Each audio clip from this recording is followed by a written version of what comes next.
Hi everybody, I'm Mike Gazier, and welcome to my November 2005 video commentary.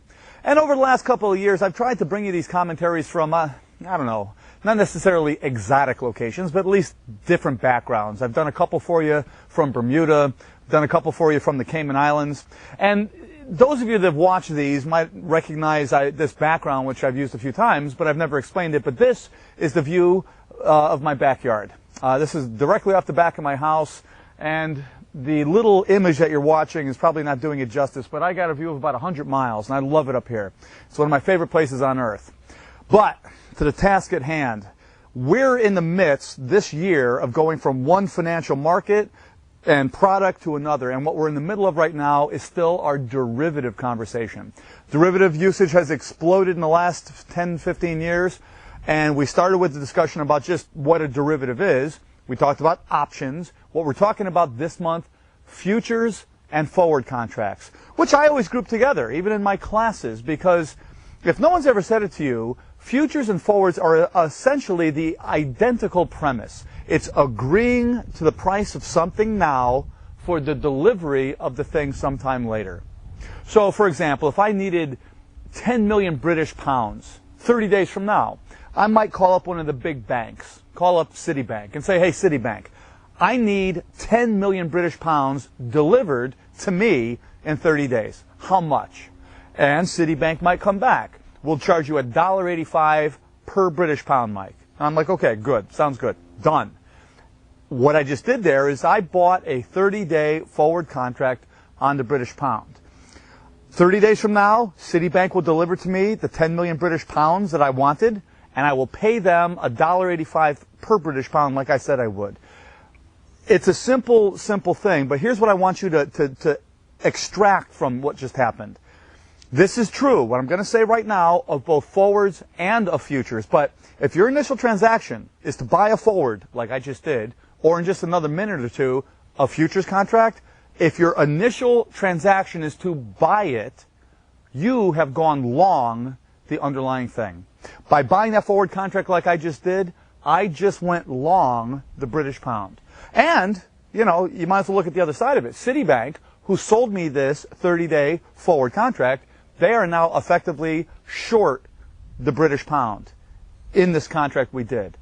Cut and dry. And every difference between a forward contract like I just described and a futures contract ultimately comes down to one thing. Forward contracts trade over the counter. Citibank created that forward contract that I wanted literally out of thin air. They are the other party, the counterparty to that transaction. Futures, if for no better way to describe it, and this I hope makes it easy for you, all futures are exchange-traded forward contracts. And every difference between them can be traced to that. Now, first of all, the beauty of over-the-counter stuff is Citibank would have sold me a forward contract on any currency I wanted, on any amount of that currency, with any time frame I wanted. That's the beauty of over-the-counter derivatives generally. They can be customized in any way that I would like them to be.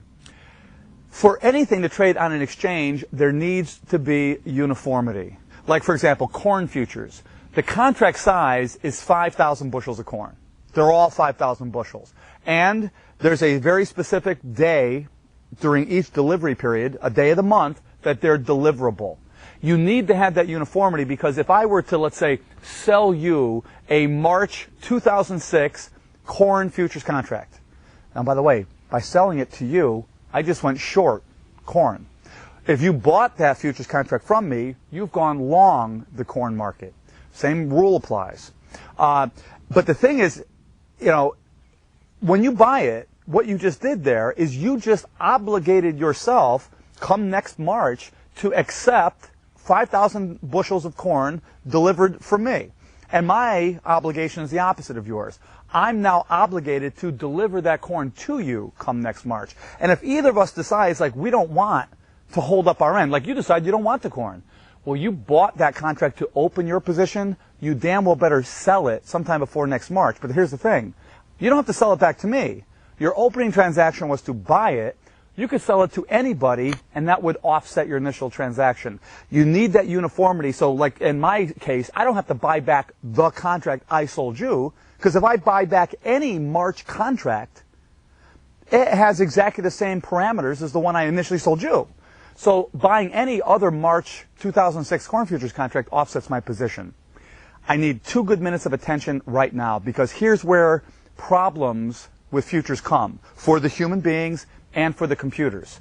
It's the way the margin works. Like back to that forward contract. Me and Citibank might have just shook hands, and we would have had credit risk with each other, but there's a very good likelihood no money would have changed hands up front. In the futures market, the exchanges want to make sure that everybody is creditworthy, and the thing about the margin is there's 2 kinds. First of all, when we first do the transaction, we're going to be asked to put up an initial margin deposit. It's almost like a good faith deposit. To make sure that you're going to have the money come next March to pay, if it comes to that, or that I'll have the ability to go get corn to deliver to you come March. It's almost like a good faith deposit. They don't just take our money.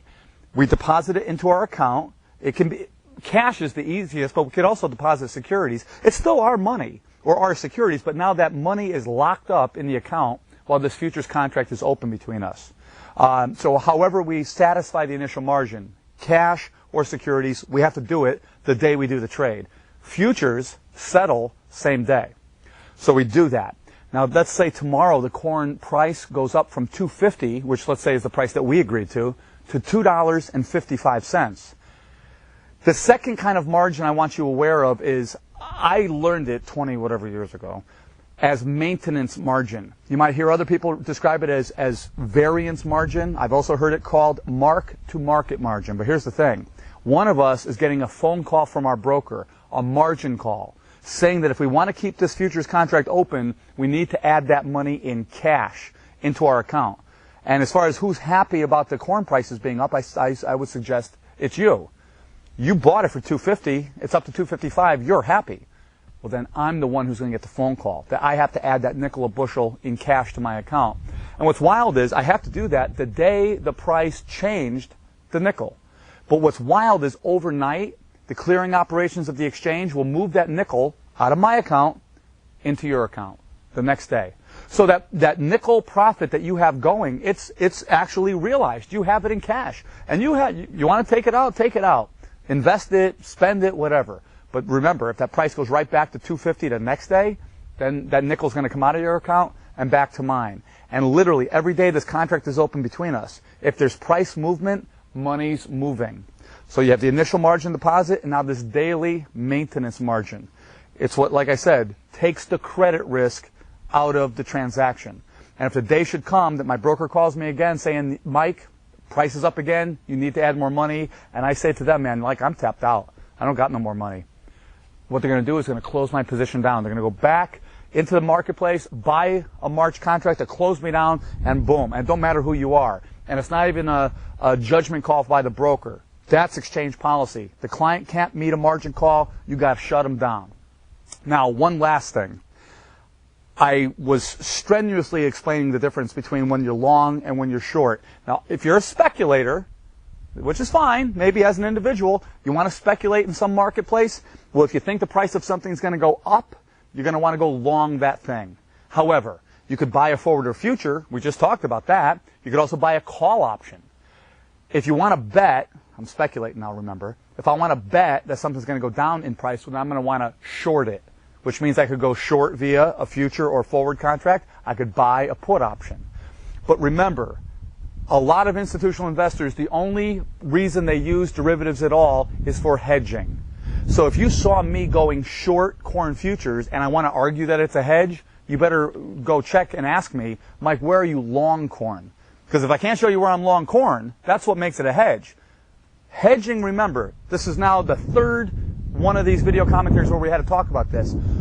Hedging is going to the derivative market to take a position opposite your real life position. So if I'm short via the derivative market, I damn well better show you where I'm long in real life. Otherwise, it's not a hedge. I'm speculating.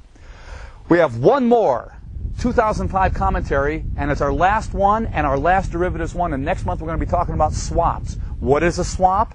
What kind of swaps are there? There's interest rate, currency, index, and of course lately in the news has been credit default products. And then we'll also start talking about what are we going to be doing next year. So I hope you guys are having a beautiful autumn. How gorgeous a day is this? My God. It's like almost November, and I feel like going playing some golf. Hope you're well. I'll see you in December. Probably not going to be playing golf, though. Bye.